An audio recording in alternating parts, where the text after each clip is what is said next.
Recording cancel, recording fine. Okay, ఒకసారి చూద్దాం. మనం ఈరోజు మాట్లాడబోయేది supply under GST.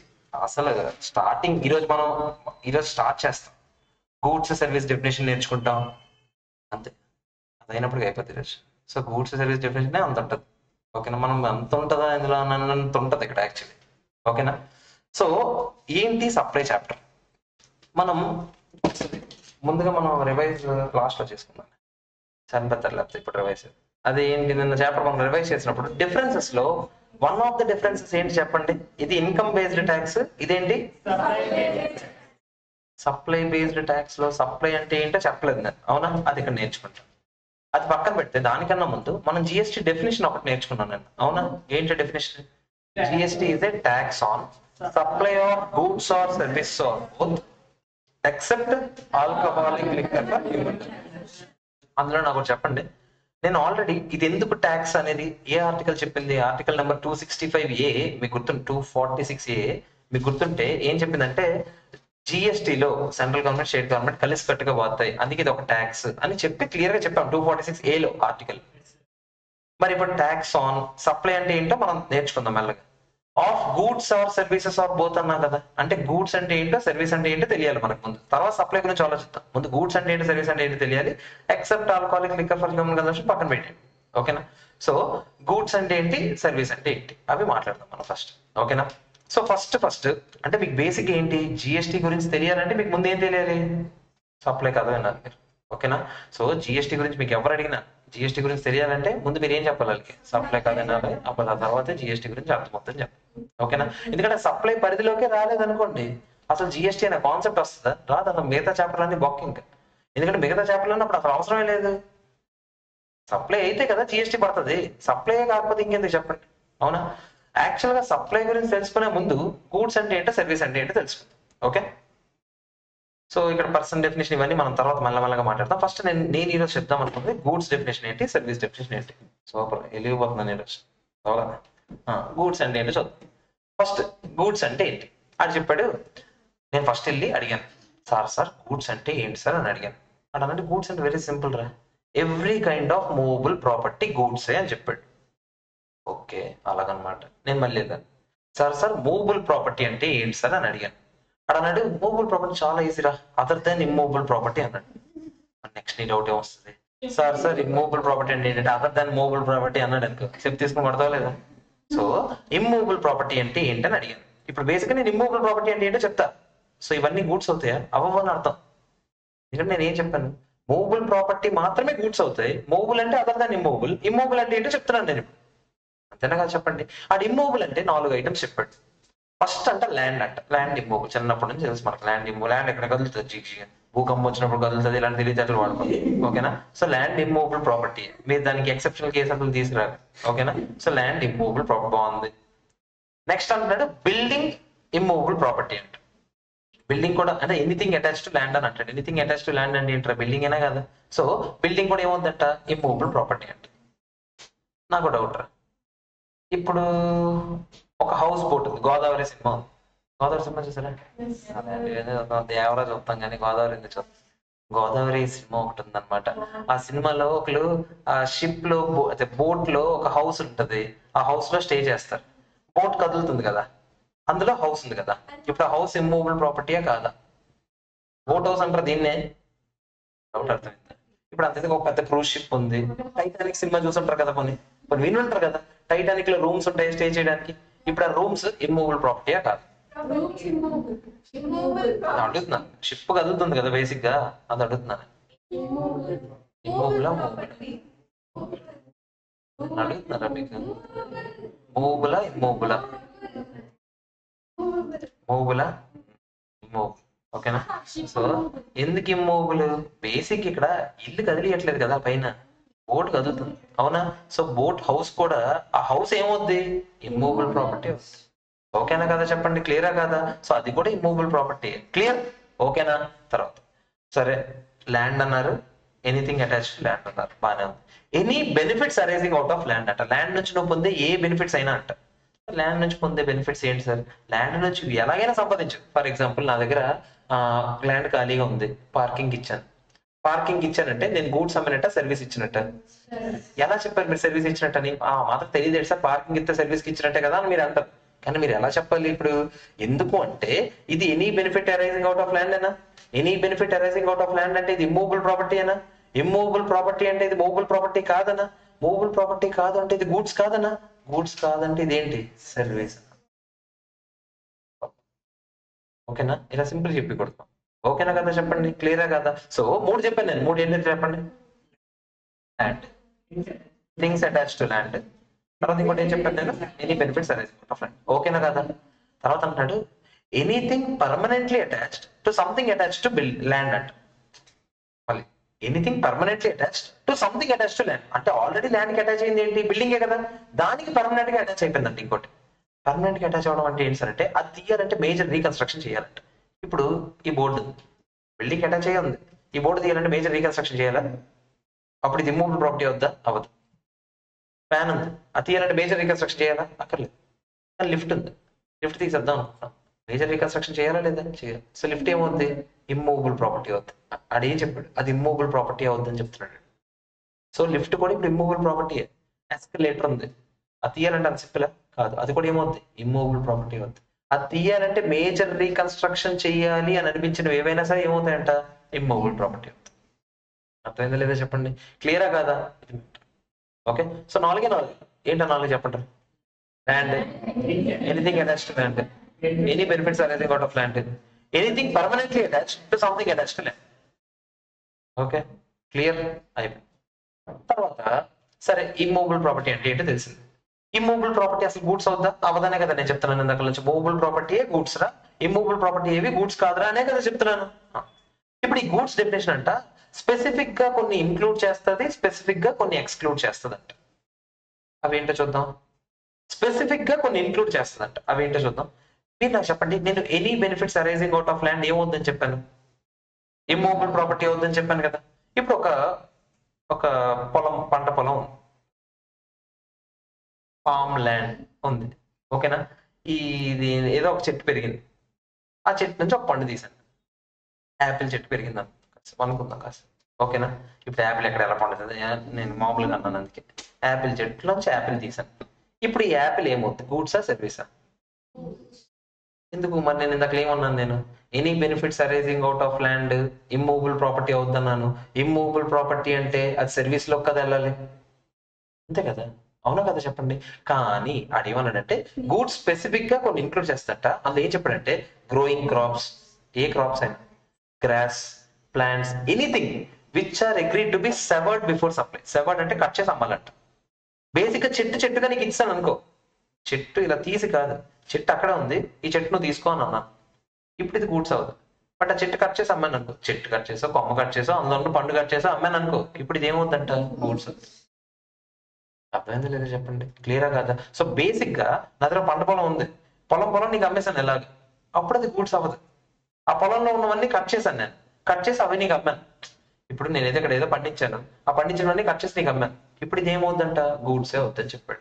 So goods specifically includes growing crops, grass or trees which are agreed to be severed before supply. Severed, SEVERED, severed, severed కాదు, severed before supply. ఓకేనా కదా చెప్పండి? So cut చేసి అమ్మాయి ఏవైనా సరే ఇందులోకి వస్తుంది. Okay, clear? ఓకే, బాగానే ఉంది. మరి ఇప్పుడు గూడ్స్ ఎక్స్క్లూడ్స్ కొన్నాను అన్నారు కదా, ఇన్క్లూడ్స్ అయితే ఇప్పుడు చెప్పాను నేను. ఎక్స్క్లూడ్స్ ఏంటి? జాగ్రత్తగా వినండి. ఫస్ట్ అది అంటున్నాడు goods excludes money. Money goods కాదంట. ఇప్పుడు నేను నీకు 100 రూపాయల నోట్ ఇచ్చాను, 10 రూపాయల నోట్లు తీసుకున్నా, నేను నీకు ఏమైనా గూడ్స్ అమ్మినట్ట? కాదు. నేను నీకు 100 రూపాయల నోట్ ఇచ్చి వస్తువు తీసుకోలేదు ఇక్కడ, నేను జస్ట్ మనీ గురించి మాట్లాడతాను. ఓన్లీ మనీ గూడ్స్ అవుతా? అవ్వదు. మనీ ఇస్తే ఆడెవడో నాకు అమ్మాడరా, మనీ అమ్మాడరా అని అంటావా? అనకూడదు. సో మనీ అంటే గూడ్స్ అవుతా? అవ్వదు. సార్ మనీ అంటే అసలు ఏమేమి వస్తాయి సార్? మనీలోకి ఏమేమి వస్తాయి చెప్పండి? కరెన్సీ, ఏ కరెన్సీ అయినా కానివ్వండి, అది ఫారెన్ కరెన్సీ అవనివ్వండి, ఇండియన్ కరెన్సీ అవనివ్వండి, ఏదైనా అవనివ్వండి, మనీ అంటే మనీ. లీగల్ టెండర్ ఏది ఉన్నా కూడా మనీ. అది రూపాయి కాయిన్లు అవ్వచ్చు, 5 రూపాయల నోట్లు అవ్వచ్చు, 10 రూపాయల నోట్లు అవ్వచ్చు, 100 రూపాయల నోట్లు అవ్వచ్చు, ఏదైనా అవ్వచ్చు, ఏదైనా మనీ. ప్రామిసరీ నోట్ మనీ కిందకే వస్తుందంట. చెక్ మనీ కిందకే వస్తుంది. బిల్స్ ఆఫ్ ఎక్స్చేంజ్ మనీ కిందకే వస్తుందంట. తర్వాత ఇంకేముంటాయి? డిమాండ్ డ్రాఫ్ట్, డీడీలు, లేకపోతే ఇంకేముంటాయి అంటే ఏ చెక్లు మళ్ళీ రకరకాల చెక్లు, ఏ చెక్ అయినా సరే ఇవన్నీ ఎందుకు వస్తాయి? మనీ కిందకి వస్తాయి. మనీ కాబట్టి ఇక్కడ ఏదో వస్తువు అమ్మాడు అని అనవచ్చా? అనకూడదు. కానీ అలానే అందులో రెండు స్పెసిఫిక్ గా మనీ అవుతాయని కొన్ని ఎక్స్ప్లెయిన్ చేశాడు. కమర్షియల్ పేపర్స్ అన్నాడు. అంటే ఏం తెలుసా? ఒక కంపెనీ ఉంది, ఆ కంపెనీకి అర్జెంట్గా డబ్బులు కావాలి. డబ్బులు కావాలంటే ఎలా తీసుకురావాలో అర్థం కావట్లేదు. కంపెనీకి ₹1,00,00,000 కావాలి. ₹1,00,00,000 ఈజీగా డివైడ్ అవ్వాలని 90 lakhs కావాలి కంపెనీకి. 90 lakhs కావాలంటే కంపెనీ ఏం చేసిందంటే, నా దగ్గర ఒక ₹1,000 కమర్షియల్ పేపర్ ఉంది, ₹1,000 ఈ కమర్షియల్ పేపర్. ఎవరికైనా కావాలంటే 900కి అమ్మేస్తానని చెప్పింది. ఫస్ట్ ఏం జరుగుతుందో చెప్తున్నా. ₹1,000 కమర్షియల్ పేపర్ నేను ఎంతకు అమ్ముతున్నాను? 900కి అమ్ముతున్నాను. నువ్వు కావాలంటే కొనుక్కో. నువ్వు కొనుక్కుంటే ఏమవుతుందో చెప్తా. నాకు 90 లక్షలు కదా కావాలి. నేను మొత్తం ఎంత ఎంత ఇష్యూ చేస్తాను చెప్పండి? 90 lakh rupees నాకు కావాలి. అవునా? డివైడెడ్ బై ఒక్కొక్క పేపర్ నేను ఎంతకు అమ్ముతున్నాను? అమ్మేది అంతకి 900కే కదా. డివైడ్ బై 900 ఎంత చెప్పండి? ఎంత? 1,0,0,0,0 10,000ఏనా? 10,000 కమర్షియల్ పేపర్స్ నేను అమ్ముతాను. బేసిక్ 10,000 మంది వచ్చి కొనుక్కుంటారు. కొనుక్కొని అది వెళ్ళిపోతాడు. నాకు 90 లక్షలు నాకు కావాలి, నాకు వచ్చాయి, నేను వాడుకుంటా. 3 నెలలు 4 నెలలు టైం ఇస్తాను కదా ఈ కమర్షియల్ పేపర్కి. ఆ టైం తర్వాత నువ్వు మళ్ళీ వస్తావు. వచ్చి ఏం చెప్తావు? సార్ నేను మీకు 900 పెట్టి కమర్షియల్ పేపర్ కొన్నాను, ఇప్పుడు నా డబ్బులు నాకు ఇవ్వండి అని అడుగుతాడు డ్యూ డేట్ అయిపోయిన తర్వాత. నేను నీకు ఇప్పుడు 900 ఇచ్చాను అనుకో, నా పెద్ద అంతా. ఎందుకు? నేను నీకు 900 ఇచ్చి నువ్వు నాకు 900 ఇస్తావా? ఇప్పుడు నేను ఏం చేయాలి? బేసిక్గా ₹1,000 ఇవ్వాలి నీకు. ₹1,000 నోటే నేను తక్కువ కమ్మాను. మళ్ళీ కొన్ని రోజుల తర్వాత నువ్వు వచ్చాక నేను ఏం చేస్తాను? ఆ ₹100 యాడ్ చేస్తా. ఈ 100 నాకేంటి? ఇంట్రెస్ట్. అప్పుని రకరకాలుగా తీసుకోవచ్చు. ఇది ఒక రకమైన అప్పు. ఓకేనా కదా చెప్పండి? ఇప్పుడు ఈ కమర్షియల్ పేపర్ ఉంది కదా, ఎవరి చేతిలో ఉంటే ఆడికే కదా నేను ₹1,000 ఇస్తాను కంపెనీ. ఆడెవడో కొనుక్కున్నాడు, తరుణ్ గాడు కొనుక్కున్నాడు. ఆడి దగ్గర 900 పేపర్ ఉంది. తరుణ్ గాడు ఇంకెవడికో డబ్బులు ఇవ్వాలి. తరుణ్ గాడు అన్నాడు డబ్బులు ఇవ్వలేను కానీ నా దగ్గర కొన్ని పేపర్లు ఉన్నాయి అని ఆ పేపర్ అడిగిచ్చాడు. ఆడ అలాగే ఇంకోటికి ఇచ్చాడు అలా తిరిగి లాస్ట్కి ఎవరి దగ్గర ఉంటే ఆడికి కంపెనీ డబ్బులు ఇస్తుంది. ఇప్పుడు ఈ తిరిగినంత కాలం ఇది ఎలా తిరిగిందిరా? డబ్బుల రూపంలోనే తిరిగిందని ఏదో చెప్పంటారు. సో బేసిక్ ఇది కూడా ఏమవుతుందంట? మనీయే అవుతుందంట. అర్థమైందా లేదా చెప్పండి? నేను ఏమంటున్నానంటే కమర్షియల్ పేపర్ కూడా వన్ ఫార్మ్ ఆఫ్ మనీనే. ఎందుకంటే అది తిరుగుతుంది కదా, అలాగా మనీ లాగానే తిరుగుతుంది, అది కూడా మనీ లాగానే. ఓకేనా? అలాగే సర్టిఫికెట్ ఆఫ్ డిపాజిట్స్ అంట. అంటే ఏంటి సార్? బ్యాంక్కి వెళ్ళాం, ₹1,00,000 డిపాజిట్ చేసాం, బ్యాంక్ కూడా ఒక సర్టిఫికేట్ ఇచ్చాడు. ఈ సర్టిఫికేట్ తీసుకెళ్ళి ఎవరికో ₹1,00,000, ఆడికి ₹1,00,000 ఆ సర్టిఫికేట్ ఇచ్చాం. అది అలా తిరిగి మళ్ళీ ఎవరి చేతిలో ఉందో ఆడ బ్యాంక్కి వెళ్తే ఆడికి ఆ డబ్బులు ఇచ్చేస్తాను అని చెప్పింది బ్యాంక్. ఇది కూడా ఇప్పుడు ఎలా ఉందిరా చూడడానికి? సేమ్ మనీ రూపంలో తిరుగుతుందా లేదా? సో ఇలాంటివన్నీ కూడా మనీనే అవుతాయని చెప్తున్నాడు. బేసిక్ గా commercial papers, certificate of deposits కూడా మనీనే, అవి కూడా మనీలో భాగమే. ఇక్కడ చూద్దాం అసలు వాడు ఏవే చెప్పాడు. ఇండియన్ లీగల్ టెండర్ మనీ అవుతుందంట. మాకు తెలుసు కదా ఇండియన్ లీగల్ టెండర్ అంటే రూపీస్ కానీ నోట్స్ కానీ ఏమైనా ఇండియాలో యాక్సెప్ట్ చేసేవి, ఫారెన్ కరెన్సీ ఏదైనా సరే. మీకు చెప్పాను కదా, డాలర్స్, పౌండ్స్, స్విస్ యూరోస్ కదా, స్విస్ యూరోస్, జపనీస్ ఎన్నో ఏవైతే అవి ఏవైనా సరే మా దృష్టిలో మనీనే. చెక్లన్నీ మనీనే. ప్రామిసరీ నోట్ మీకు ఏంటి? ప్రామిసరీ నోట్ కి బిల్స్ ఆఫ్ ఎక్స్చేంజ్ తేడా నేను చెప్పను, మీ సార్ చెప్తారు. నెగోషియబుల్ ఇన్స్ట్రుమెంట్స్ యాక్ట్ అయిపోయిందా మీకు? అందులో చెప్తారు మీ సార్. బేసిక్ ఫౌండేషన్ లో మీరు వినుంటారు కదా, ఆ మాత్రం తెలిసి ఉంటుంది తేడా. ఓకే, ప్రామిసరీ నోట్ అంటే బేసిక్ గా నా అంతా నేనే వెళ్ళిపోయేకాలకి నేను నీకు ₹1,000 పే చేస్తాను, ప్రామిస్, మదర్ ప్రామిస్ అని రాస్తాను. అది ప్రామిసరీ నోట్, నేనే రాసిస్తాను. బిల్ అంటే నేను రాయను. నువ్వు నాకు అమ్మావు అనుకో, నేను నీకు డబ్బులు ఇవ్వాలనుకో, నువ్వే నాకు బిల్ రాస్తావు, నేను యాక్సెప్ట్ చేస్తాను. ఆడేమని రాస్తాడు? నువ్వు నాకు ₹100 ఇవ్వాలి, ప్రామిస్ అయ్యి అని అడుగుతాడు. నేను ప్రామిస్ అని సంతకం పెడతాను. అప్పుడు అది అలా తిరుగుతుంది. ఓకేనా? సో ఇది బేసిక్ డిఫరెన్స్, బట్ ఇక్కడ మనం డీప్ గా డిస్కస్ చేయాలి దాని గురించి. ఓకే, దాని తర్వాత లెటర్ ఆఫ్ క్రెడిట్ అంట. లెటర్ ఆఫ్ క్రెడిట్ అంటే ఆడెవడికో బయట కంట్రీకి ఏదో అమ్మాడు. బయట కంట్రీ నుంచి ఏదో కొన్నాడు. బయట కంట్రీ నుంచి కొన్నప్పుడు డబ్బులు లేవు. డబ్బులు లేకపోతే బయట కంట్రీ వాడికి అన్నాడు, అరే నేను రేపు ఇస్తాను నిజంగా ప్రామిస్ రా అన్నాడు. ఆడు నమ్ముతాడు, ఆడ ఎక్కడ ఉన్నాడు, ఈడు ఎక్కడ ఉన్నాడు. అప్పుడు ఆడేమంటే నేను నిన్ను నమ్మను అన్నాడు. సరే ఒక నిమిషం ఉంటా, నేను చెప్తే నమ్ము, మా బ్యాంక్ చెప్తే నమ్ముతా అంటే మీ బ్యాంక్ పెద్ద బ్యాంకే, మీ బ్యాంక్ చెప్తే నమ్ముతాను అన్నాడు. అప్పుడు ఈ బ్యాంక్ ఏం చెప్తుంది? ఒక లెటర్ రాస్తుంది. మావాడు వదిలే ఏం కాదులే, ఆడ కట్టకపోతే నేను కడతానని రాస్తాను. బ్యాంక్ కూడా ఊరికే చేస్తాడు ఇదంతా. బ్యాంక్ వాడికి ఎంత కొంత కమిషన్ ఇస్తాను. ఆడ ఒక లెటర్ ఇస్తాడు. ఈ లెటర్ తీసుకెళ్ళి అడిగిస్తే నాకు ఫ్రీగా ఇస్తాడు గూడ్స్. ఫ్రీ అంటే కొన్ని రోజుల తర్వాత డబ్బులు కట్టొచ్చు అన్నట్టుగా ఇస్తాడు. ఓకేనా? సో ఈ లెటర్ ఆఫ్ క్రెడిట్ ఏదైతే ఉందో, లెటర్ ఆఫ్ క్రెడిట్ గురించి మాట్లాడుతున్నాను, అది కూడా మనీ లాగానే, మనీ ఇచ్చినట్టే కదా. ఓకేనా కదా చెప్పండి? డ్రాఫ్ట్స్ అంటే డీడీలు. మీరు రిజిస్టర్ అయినప్పుడు ఫౌండేషన్ లో డీడీ రాస్తారా? ఐసీఐకి కానీ ఐసీఎంఐకి కానీ? యా, అది ఓకేనా? సో రాయకపోతే లేదు. డీడీ అంటే బేసిక్ ఏం లేదు, బేసిక్ గా చెక్ లాగానే ఎవరికి పే చేద్దాం అనుకుంటారు వాళ్ళ పేరు మీద రాస్తే, ఇప్పుడు నేను నీ పేరు మీద నీకు 1 lakh ఇవ్వాలని అనుకుంటున్నా, బ్యాంక్ వెళ్తా, డీడీ తీస్తా, అంటే ఒక పేపర్ ఉంటుంది డీడీ అంటే, దాంట్లో రాస్తా డిమాండ్ డ్రాఫ్ట్ అనమాట, pay to so and so 1 lakh rupees అని రాస్తా, అది తీసుకొచ్చి నీకు ఇస్తా, నువ్వు బ్యాంక్కి వెళ్తే నీకు ఆ డబ్బులు ఇచ్చేస్తారు. బేసిక్ చెక్ లాగే ఉంది కదా, డిమాండ్ డ్రాఫ్ట్ కూడా చెక్ లాగా. ఓకేనా? తర్వాత పే ఆర్డర్ కూడా అంతే. కమర్షియల్ పేపర్ ఇప్పుడే చెప్పాను కదా నేను మీకు, కమర్షియల్ పేపర్స్ గురించి. సర్టిఫికేట్ ఆఫ్ డిపాజిట్ ఇప్పుడే చెప్పాను కదా. Or any other instruments recognised by RBI. RBI recognise చేసింది అనుకోండి, ఇది కూడా లీగల్ టెండర్ అని. ఫర్ ఎగ్జాంపుల్ బిట్ కాయిన్ కూడా లీగల్ టెండర్ అని చెప్పలేదు, చెప్పింది అనుకోండి, అప్పుడు బిట్ కాయిన్ కూడా ఏమవుతుంది, కరెన్సీలోకి వస్తుంది. వన్స్ కరెన్సీ అయింది అనుకోండి, అదే మనీ అయింది అనుకోండి, మనీని గూడ్స్ ఏం చేస్తుంది, ఎక్స్క్లూడ్ చేస్తుంది. అంటే అసలు దీని విషయంలో మాకు సంబంధం ఉందా, లేదు, అసలు గూడ్స్ డెఫినేషన్ లో రావు. సార్ సర్వీస్ అవుతా అయితే నేను ఇంకా చెప్పలేదు, సర్వీసెస్ లో చూద్దాం. ప్రస్తుతానికి ఇది గూడ్స్ కాదని చెప్తున్నాను. ఓకేనా కాదా చెప్పండి రా, క్లియరా కాదా? ఒకసారి నాకు ఆగలే, మనీలో ఒకటి మాత్రం గూడ్స్ అవుతాయంట. ఏంటి సార్ అంటే న్యూమిస్మాటిక్ వాల్యూ ఉన్న కాయిన్స్ అంట. అన్నాను కదా నేను ఇప్పుడు, ఏమన్నాను చెప్పండి, న్యూమిస్మాటిక్ వాల్యూ ఉన్న కాయిన్స్ అంటే ఏంటి సార్ అంటే పాత కాయిన్స్. పాత కాయిన్లు హాబీస్ ఉంటాయి లేదా చాలా మందికి, అవునా కదా చెప్పండి. ఇప్పుడు అది రాజుల కాలం కాయిన్స్ అవ్వచ్చు, లేకపోతే పాత 1 రూపీ నోట్స్, ఏవో ఒకటి కలెక్ట్ చేస్తాను, అది నా హాబీ. విన్నా చెప్పండి, పాత రాజుల కాయిన్ లేకపోతే ఏదో 1 రూపీ నోట్ ఏదో దొరికిందిరా, 1 రూపీ ఇస్తానా 1 రూపీ ఇస్తానంటే ఎంతడా ఎవడు, ఇది ఒక వస్తువు లాగా కొనుక్కోవాలి, అవునా? ఇది ఇక్కడ దీని నేచర్ ని కోల్పోయి అది ఎలా మారిపోయింది, అది ఒక వస్తువు లాగా ట్రేడ్ అవుతుంది. అంతేనా కదా చెప్పండి, మీరు నాకు చెప్పండి, పాత కాయిన్స్ ఇప్పుడు తీసుకుంటారా అంటే ఫ్రీగా ఎవరైనా తెచ్చిగలరా, ఎప్పుడు తేలేడు, దానికి ఎంత కొంత పే చేసి తెచ్చుకోవాలి, కొనుక్కోవాలి బేసిక్. అందుకే ఎగ్జిబిషన్ లో అమ్ముతుంటారు కదా, పాత కాయిన్లు కావాలంటే కొనుక్కోండి అని, అక్కడ కొన్ని దగ్గర అమ్ముతారు పాత, అంటే లీగల్ కాదు బట్ అమ్ముతుంటారు. జనరల్ గా మీకు కావాలి అని అనుకుంటే, లేకపోతే మీ ఫ్రెండ్స్ దగ్గర ఎవరి దగ్గర ఉందిరా, ఆడికి అన్నాడు, నీకు ఇది కావాలంటే నాకు 1000 రూపాయలు ఇస్తే 1 రూపీ నోట్ ఇస్తారా, పాత 1 రూపీ నోట్ అన్నాడు. నువ్వు వాడికి 1000 రూపాయలు ఇచ్చి 1 రూపీ నోట్ తీసుకుని, ఎందుకు సార్ 1 రూపీ నోట్ తీసుకు, నా హాబీ అది, నా ఇష్టం, నేను ఏదో చేసుకుంటాను అంత. ఓకేనా? సో ఇక్కడ నువ్వు అక్కడ వస్తువు కొన్నట్టుగా కొన్నావా లేదా? సో అది ఏమంటాడు, ఇలా న్యూమిస్మాటిక్ వాల్యూ ఉన్న కాయిన్స్ ఏమైనా ఉంటే అవి ఏమవుతాయంట, గూడ్స్ లాగానే అవుతాయి. బేసిక్ గా అయితే మనీ గూడ్స్ అవుతా అవుతాయి, అని ఎక్సెప్షన్. ఏంటి ఎక్సెప్షన్? న్యూమిస్మాటిక్ వాల్యూ ఉన్న కాయిన్స్. నేను ఆల్రెడీ ఎక్స్క్లూజన్ చెప్తున్నాను, ఎక్స్క్లూజన్ లో ఇంకో ఎక్స్క్లూజన్ చెప్తున్నానంటే మైనస్ ఆఫ్ మైనస్ ఏమవుతుంది, ప్లస్ కదా. సో ఎక్స్క్లూజన్ ఆఫ్ ఎక్స్క్లూజన్ ఏమవుతుంది, ఇన్క్లూజన్ ఆఫ్. సో బేసిక్ గా న్యూమిస్మాటిక్ వాల్యూ ఉన్న కాయిన్స్ అన్ని గూడ్సే, మిగతా మనీ ఏవి గూడ్స్ అవుతాయా, అవ్వవు. ఓకేనా కదా? నాకు ఒకసారి గూడ్స్ డెఫినేషన్ ఏం చెప్పాను చెప్పండి ఇప్పుడు వరకు. గూడ్స్ అంటే ఏంటి, ఇంక్లూడ్స్ కాదు, every kind of movable property. ఓకేనా? What is movable property, other than immovable property. What is immovable property, land, buildings, అదే బిల్డింగ్స్ అంటే ఎనీథింగ్ అటాచ్డ్ టు ల్యాండ్. తర్వాత any benefits arising out of land. తర్వాత anything permanently attached to something attached to land. Example మీకు చెప్పా, లిఫ్ట్లు, ఎస్కలేటర్లు, పెద్ద పెద్ద telecommunication టవర్లు కడుతుంటారు బిల్డింగ్ల మీద, అవి కూడా ఇందులోకి వస్తాయి. ఓకేనా?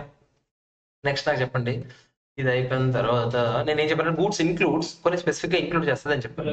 ఏంటది, growing crops, grass which are agreed to be deferred before supply. Okay, clear అయిపోయింది. తర్వాత నేను ఏం చెప్పాను, గూడ్స్ ఎక్స్క్లూడ్స్ లో ఒకటే చెప్పాను, ఏంటది, మనీ. మనీలోనే 2-3 కొన్ని గుర్తుపెట్టుకోవాలి పదాలు. ఏంటవి, commercial papers, certificate of deposits, checks, promissory notes, bills of exchange, demand drafts, అన్ని మనీలోకి వస్తాయి. బట్ మనీలోకి ఒకటి రాదంట, ఏది రాదంట, న్యూమిస్మాటిక్. రోజు పొద్దున్న లేచి ఏం చెప్పాలి మీరు, న్యూమిస్మాటిక్, న్యూమిస్మాటిక్ నమః అనేడు. ఓకేనా? సో న్యూమిస్మాటిక్ వాల్యూ ఉన్న కాయిన్స్ ఏవైనా సరే అవి గూడ్స్ లోకే వస్తాయి. అర్థమైందా లేదా చెప్పండి, ఇక్కడ రాసచ్చు, కాయిన్స్ ఆఫ్ న్యూమిస్మాటిక్ వాల్యూ. ఇక్కడ ఎక్స్క్లూడ్స్ అని ఉందా, ఇక్కడ ఒక ఎక్స్క్లూడ్స్ ఉందా, ఎక్స్క్లూడ్స్ ఆఫ్ ఎక్స్క్లూడ్స్ కాబట్టి ఏమవుతుంది, ఇంక్లూడ్స్. ఓకేనా కాదా? ఎవరికైనా ఏమైనా ఇబ్బంది ఉందా? ఓకే. తర్వాత అంటాడు, అలాగే సెక్యూరిటీస్ కూడా గూడ్స్ కావంట. సెక్యూరిటీస్ అంటే ఏంటి, సెక్యూరిటీ గార్డా కాదు.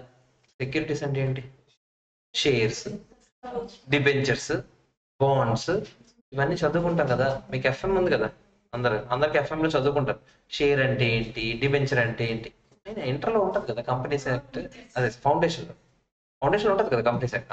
అందులో ఆ మాత్రం షేర్ అంటే ఏంటి తెలుసు కదా మనకి. షేర్స్, డిబెంచర్స్, బాండ్స్, ఇలాంటి ఏ ఉన్నా కూడా, ఏ ఫైనాన్షియల్ ఇన్స్ట్రుమెంట్ అయినా కూడా అవన్నీ అసలు గూడ్స్ కాదు, సర్వీస్ కాదు. అదే గూడ్స్ అయితే కాదు, ప్రస్తుతానికి గూడ్స్ డెఫినేషన్ చెప్తున్నాను కాబట్టి గూడ్స్ అయితే కాదు. అది గూడ్స్ కాదు అంటే నేను వెళ్ళి కంపెనీలో షేర్ కొనుక్కున్న వెంటనే, నేను ఇప్పుడు యూట్యూబ్ వాడుతున్నాను, షార్ట్స్ చూస్తూ చూస్తూ బినోమో ట్రేడింగ్ యాప్ అని చూశాను. ఏదో బినోమో ట్రేడింగ్ యాప్ అంటే ఇన్స్టాల్ చేశాను. ఇన్స్టాల్ చేసి అందులో ఒక షేర్ కొన్నామని డీమ్యాట్ అకౌంట్ ఓపెన్ చేసుకొని కొన్నాను. ఒక షేర్ కొన్నాను కదా, కంపెనీ నాకు వస్తువు అమ్మింది, దీని మీద జిఎస్టీ ఉంటుంది అని ఉంటుందా? ఉండదు. అది ఎందుకంటే అది గూడ్సే కాదని చెప్పారు. అది గూడ్సే కాదని చెప్పేశారు. అది సర్వీస్ అవ్వచ్చు కదా సార్ అంటే సర్వీస్ డెఫినేషన్ కూడా ఏం చెప్పింది, మాకు సంబంధం లేదని చెప్పేసి. బేసిక్ మాకు సంబంధం లేదు ఇద్దరు వదిలేసారు. మనీ సెక్యూరిటీస్ ఇద్దరు వదిలేసారు బేసిక్. ఓకేనా కదా చెప్పండి. సో సెక్యూరిటీస్ ఏవైతే ఉన్నాయో దాని ఏమంటారు, అదే సెక్యూరిటీస్ అంటే ఏమేమి వస్తాయి, షేర్స్, డిబెంచర్స్, బాండ్, తొక్క ఏవైనా సరే ఇవన్నీ కూడా ఇందులోకి వస్తాయంటే ఇవి గూడ్స్ అవుతాయా? అవ్వవు. కానీ కానీ మీకు ఇప్పుడు నేను 2 స్టోరీలు చెప్తాను.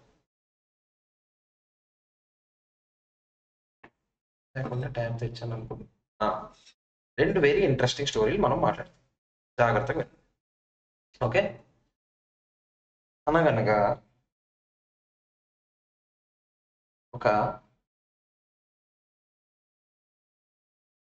దేవాలయం ఉంది.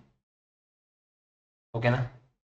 దేవాలయం అంటే టెంపుల్ అంటే బ్యాంక్ అని మహేష్ బాబు చెప్పాడు కదా, సో ఇది బ్యాంక్. ఓకేనా? సో 2 బ్యాంకులు ఉన్నాయి బేసిక్. ఓకేనా? ఇది చూడలేదా, సినిమా చూడరా? సరే, నేను ఏదో నా నోటితో దేవాలయం కాదు, అది బ్యాంక్. ఓకేనా? సో 2 బ్యాంకులు ఉన్నాయి. 2 బ్యాంకుల్లో ఒక బ్యాంక్ పేరు బ్యాంక్. నాకు ప్రొనౌన్సియేషన్ కరెక్ట్ రాదు, అందుకే అలా చెప్పాను. బ్యాంక్ అది. ఓకేనా? సో ఈ బేసిక్ ఈ బ్యాంక్ ఉంది, స్టాండర్డ్ చార్టర్డ్ బ్యాంక్ లాగానే ఇది ఒక బ్యాంక్. ఓకేనా? ఇది ఏపీజీబీ అంటే ఆంధ్ర ప్రగతి గ్రామీణ బ్యాంక్. ఈ బ్యాంక్ ఇది ఆంధ్ర ప్రగతి గ్రామీణ బ్యాంక్. ఇదో బ్యాంక్. సారీ ఫ్రెండ్స్, అదేంటది ఏమైందా బోర్డుకి? ఓకే. సో మీకు ఇప్పుడు బ్యాంక్ ఏంటి మార్చేద్దాం. సరే, ఏరియా బాగాలేదంటే బ్యాంక్ మార్చేద్దాం ఇంగని. ఓకేనా?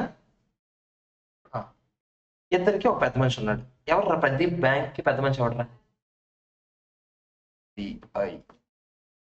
ఆర్బీఐ ఏం చెప్పిందంటే వీళ్ళిద్దరికి పిలిచి, మన ఇండియాలో ప్రైమరీ సెక్టర్ ఏంటో తెలుసా?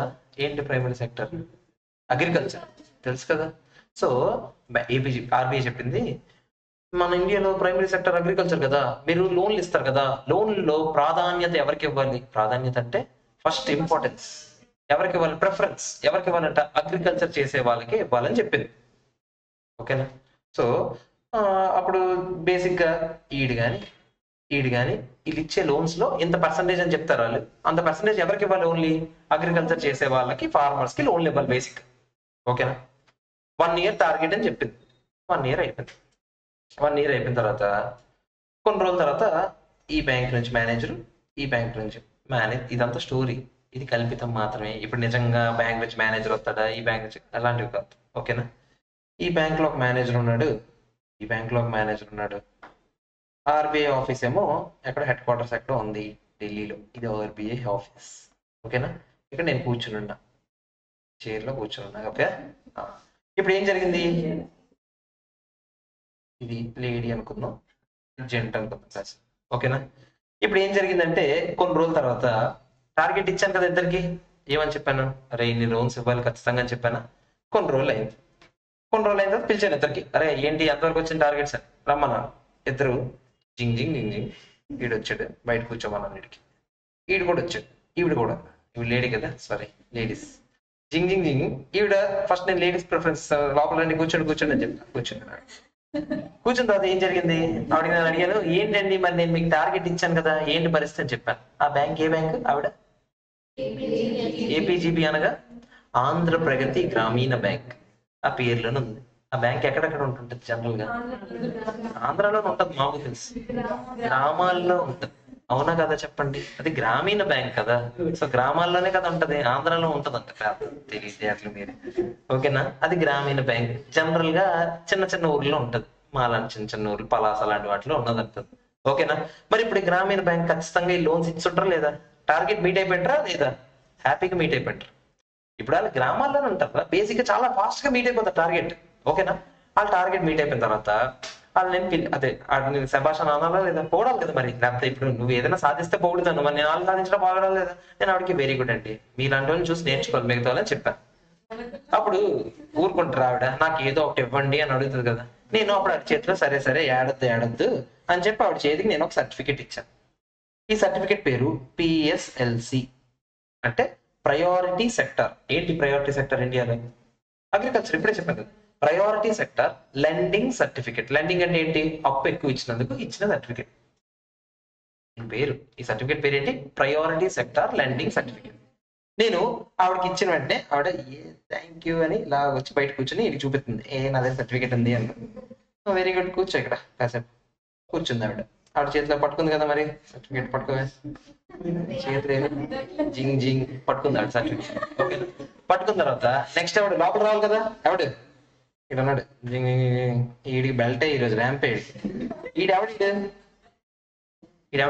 ఏ బ్యాంక్ నుంచి వచ్చాడు? బ్యాంక్. మీరే ఏం లేదు, వైజాగ్ లో ఉండి మా ఊర్లో మేమేమి ఉంటామా? ఛాన్స్ లేదు. ఇవి జనరల్ గా చిన్న పెద్ద పెద్ద మెట్రో సిటీస్ లో ఉంటాయి ఈ బ్యాంక్.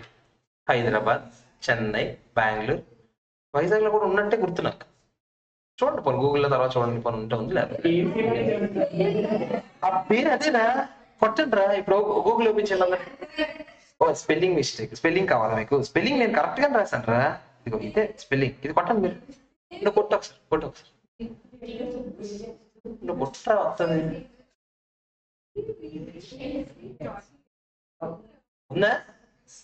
ఉందా? అబద్ధం చెప్పండి రా. నేను చిన్నప్పటి నుంచి సత్యాడిషన్ అనేవాడిని. నన్ను ఏంటది? దేవి డిసిషన్ కోసం యూరా డిష్ ఉందిరా. అదే చెప్తున్నాను కదరా, నమ్మడరా కొంచెం. అరే ఇప్పుడు ఏమైంది? వీడు వచ్చాడు లోపలికి. వీడు నేను అడిగాను, అరే నేను చెప్పాను కదరా లోన్లు ఇవ్వమని చెప్పాను కదరా, లోన్లు ప్రయారిటీ సెక్టర్కి ఇచ్చామంటే ఆడే భాషలోను అన్నాడు. ఈ బెల్టారా ఈరోజు బెల్ట్ తీసి కొడతానా? కొట్టి కొట్టి మనకి ఇండియాలో ఏంటి అలవాటు? కొట్టి కొట్టి ఏం చేస్తా, వాళ్ళు చూసి నేర్చుకోని అంటావా లేదా? సేమ్ నేను అన్నీ ఏమన్నాను, ఆవిడ చూసి నేర్చుకో బయట ఉంది కదా అని అన్నాను. అయితే ఇప్పుడు ఏం నేర్చుకోవాలి, ఇప్పుడు నేను ఏం చేయాలని అడిగాడు. నువ్వు లోన్లు ఇవ్వలేదు ఎలాగో, ఆవిడ ఇంకెక్కువ ఇచ్చింది అని ఇలా చెప్తే నాకు ఒక సడన్ గా ఒక థాట్ వచ్చింది. ఓకే అయితే పని చేద్దాం. ఆవిడేమో ఎక్కువ ఇచ్చింది, ఈవిడేమో ఇవ్వలేదు, ఇలా వేసి లెక్క అడిగన్నాను. ఒక పని చేయరా, ఆ సర్టిఫికేట్ నువ్వు కొనుక్కో, డబ్బులు ఇచ్చి. ఆ సర్టిఫికేట్ నువ్వు డబ్బులు ఇచ్చి కొనుక్కో. బేసిక్గా నువ్వు డబ్బులు ఎవరికి వెళ్తాయి? ఏపీజీబీకి వెళ్తాయి. ఏపీజీబీకి వెళ్తే ఎవరికి వెళ్తాయి? చివరికి లోన్ల రూపంలో ఫార్మర్స్కే కదా వెళ్తాయి. ఇండైరెక్ట్ గా నువ్వు ఫార్మర్స్ హెల్ప్ చేసినట్టే కదా. స్టోరీ అర్థం. నేను ఇప్పుడు అడిగి ఏం చెప్పాను, నువ్వు ఇప్పుడు వెళ్ళి పిఎస్ఎల్సి సర్టిఫికేట్ కొనుక్కో అని చెప్పాను. ఎవరి దగ్గర నుంచి కొనుక్కోమని చెప్పాను? ఎవరి దగ్గర? యాక్చువల్గా అయితే బయట రియల్ లైఫ్ మనం ఇంకో chapter, charge of GST chapter లో చెప్తాం. ఈడి పేరు ఆడికి చెప్పరు, ఆడి పేరు ఈడికి చెప్పరు. అదో సస్పెన్స్ అనమాట. ఆ తర్వాత చూద్దాం అది ఎందుకు ఏంటి అని తర్వాత చూద్దాం. బేసిక్ గా ఒకరిని చూసి నేర్చుకోని అంటాను, అదే సర్టిఫికేట్ కొనుక్కోమని చెప్తాను. ఓకేనా? సో ఈ సర్టిఫికేట్ ఆడికి అమ్ముతాడు.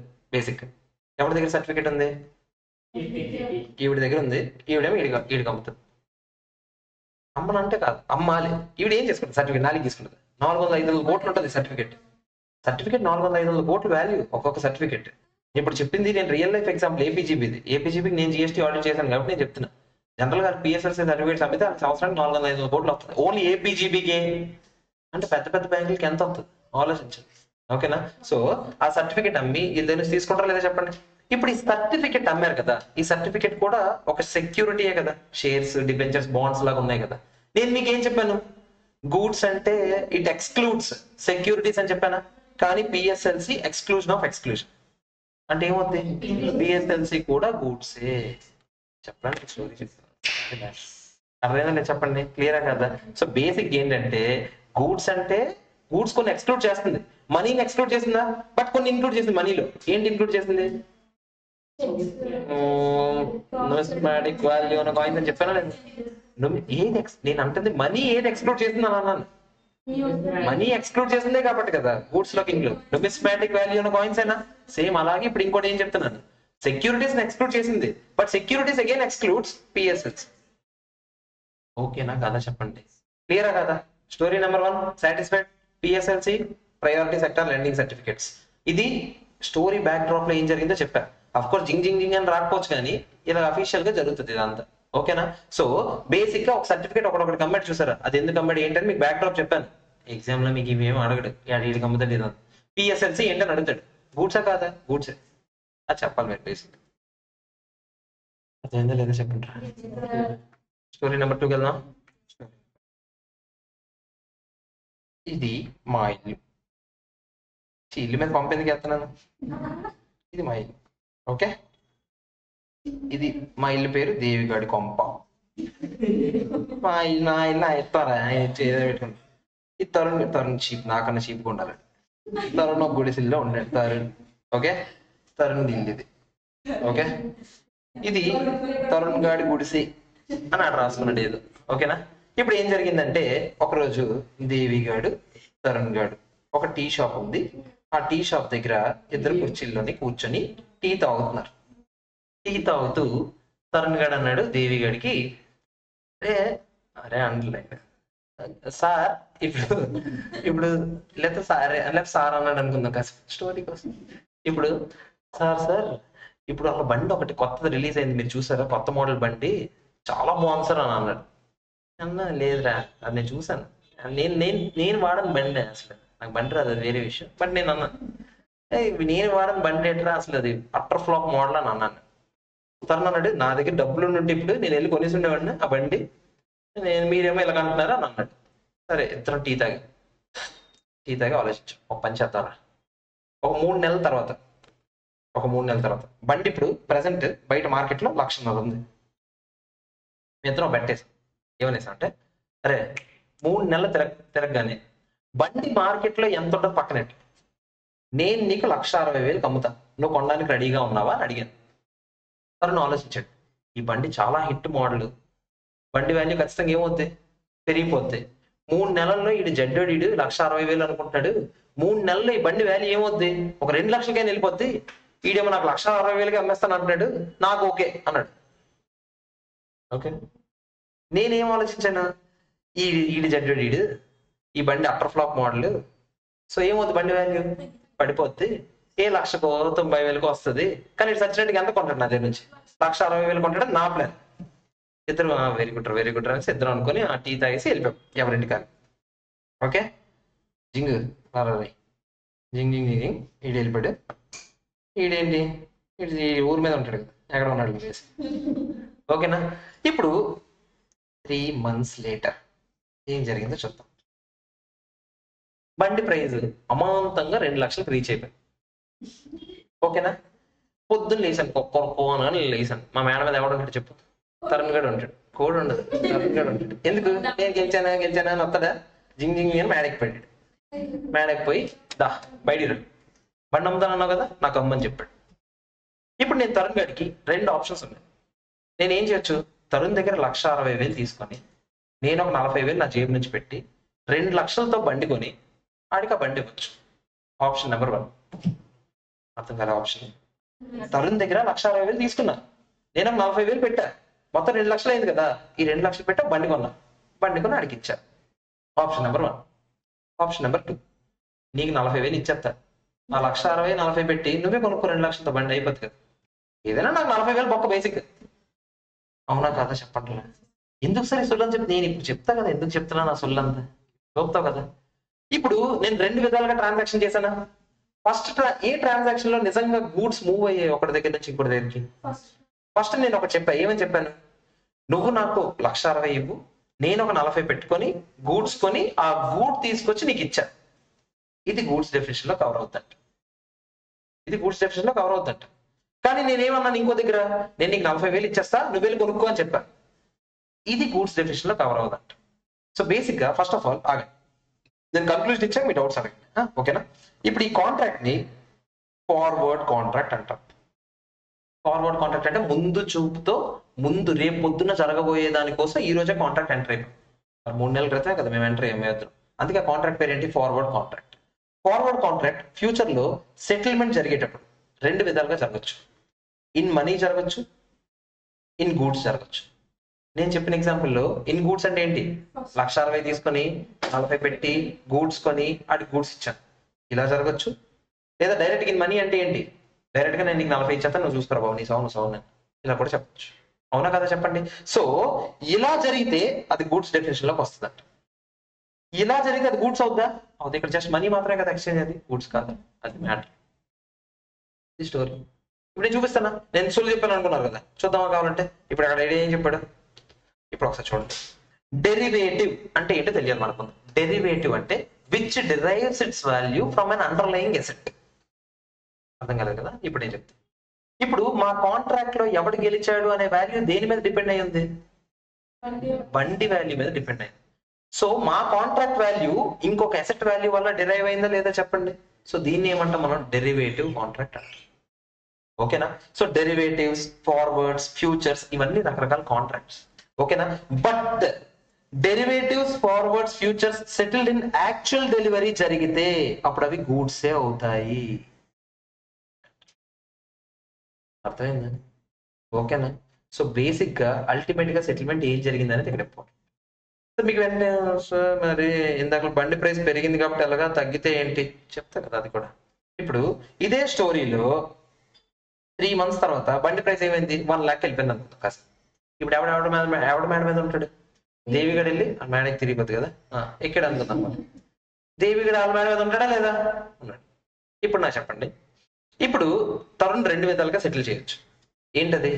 నాకు 1,60,000 ఇస్తాడు, నేను బయటికి వెళ్ళి బండి కొనాలంటే ఎంత అవుద్ది? 1 lakh అవుద్ది. 1 lakh కదా బయట బండి ప్రైస్. నేను 1,60,000 తీసుకుంటా, 1 lakh పెట్టి బండి కొంటా, 60,000 పాకెట్ లో పెట్టుకుంటా, బండి అడిగి ఇచ్చేస్తా. ఇది ఒక ట్రాన్సాక్షన్. ఇంకో ట్రాన్సాక్షన్ ఏంటి? డైరెక్ట్ గా తను ఎందుకురా ఇవన్నీ 60,000 ఇచ్చి ఓడిపోయి కదా అంట, 60,000 ఇచ్చాడు అనుకో, సూపర్గా వెళ్ళిపోతాయి బండి. ఆ తర్వాత ఆడు ఏం చేసుకుని నాకు అనవసరం. ఓకేనా కదా చెప్పండి, క్లియరా కదా? ఇక్కడ కూడా ఒక దగ్గర గూడ్స్ మూవ్ అయ్యాయి, ఇంకో దగ్గర మూవ్ అయ్యాయి, అవ్వలేదు. గూడ్స్ మూవ్ అయితే అప్పుడు అది గూడ్స్ డెఫినేషన్ లోకి వస్తుందా రాదా? వస్తుంది. కానీ మూవ్మెంట్ గూడ్స్ లో కాకుండా మనీలో జరిగింది అనుకోండి సెటిల్మెంట్ అనేది, అప్పుడు గూడ్స్ డెఫినేషన్ లోకి వస్తుందా? రాదు. అదిరా మ్యాటర్, ఇదా మ్యాటర్. అర్థమైందా లేదు చెప్పండి. చాలా అంతరార్థాలు ఉన్నాయి అందులో. చూడడానికి సెంటెన్స్ ఒకటే ఉంది, బట్ అందులో వెనకాల స్టోరీ ఎంత ఉంది. Okay, clear? ఓకేనా, క్లియరా? ఓకే కదా.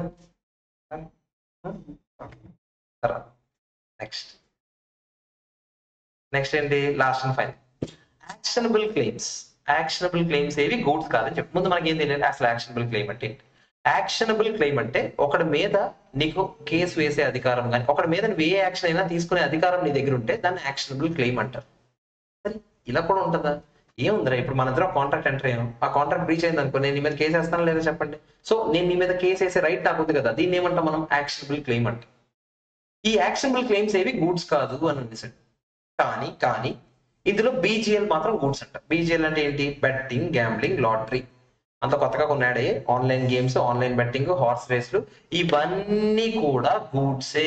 మీరు అనుకోవచ్చు సార్ బెట్టింగ్ వేసినప్పుడు గూడ్స్ ఎక్కడ ఉన్నాయి? ఇక్కడ బెట్ వేసాను నేను మాట్లాడుతుంది లీగల్ బెట్టింగ్ గురించి, ఇల్లీగల్ బెట్టింగ్ గురించి కాదు. ఇప్పుడు డ్రీమ్11 నువ్వు చేసేది ఏంటి?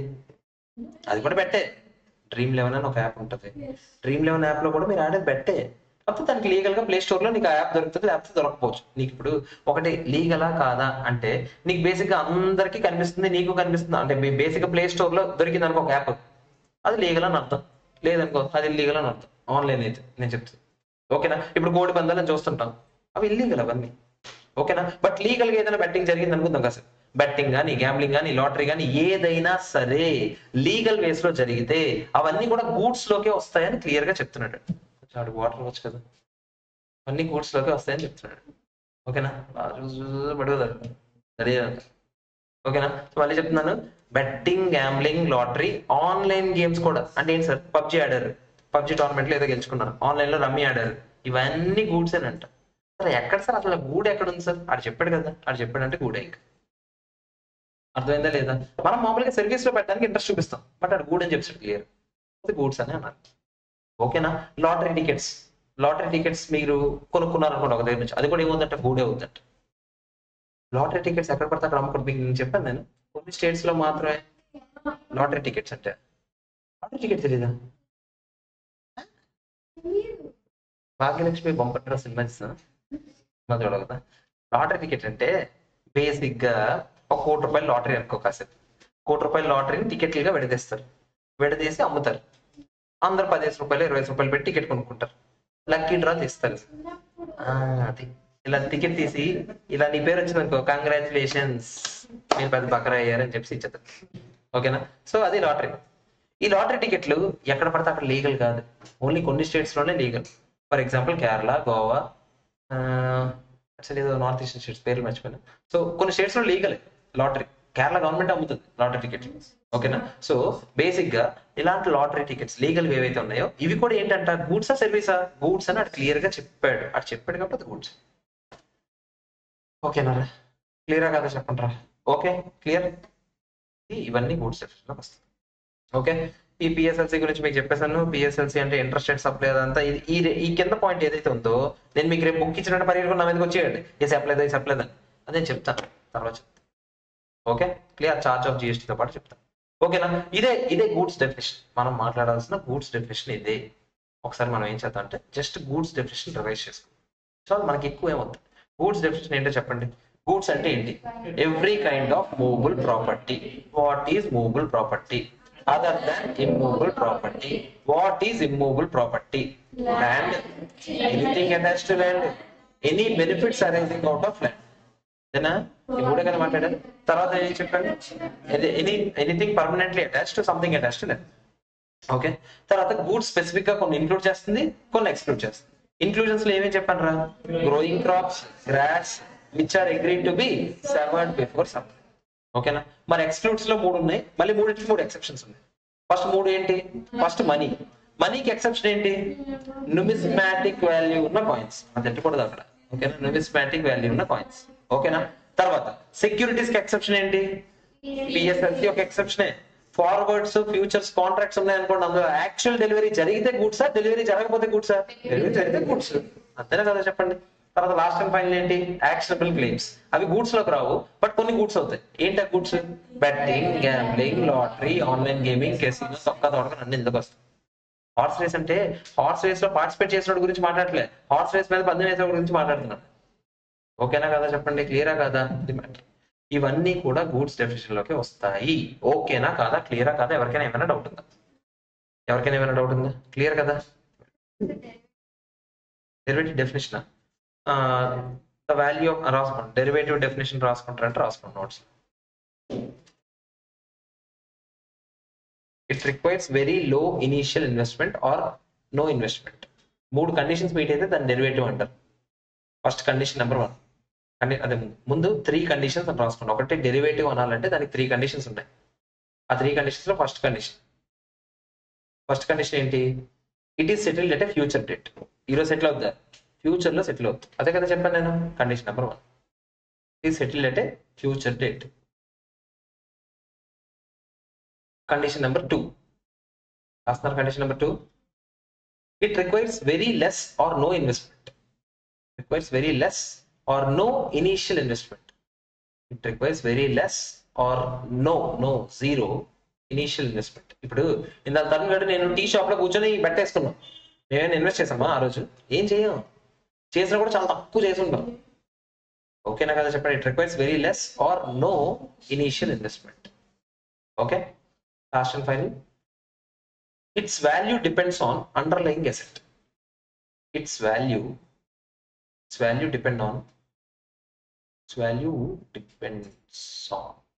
depends on underlying asset. అదే దాని కింద ఆ డెరివేటివ్ వెనకాల ఒక కథ ఉంటుంది, ఆ అసెట్ ఉంటుంది.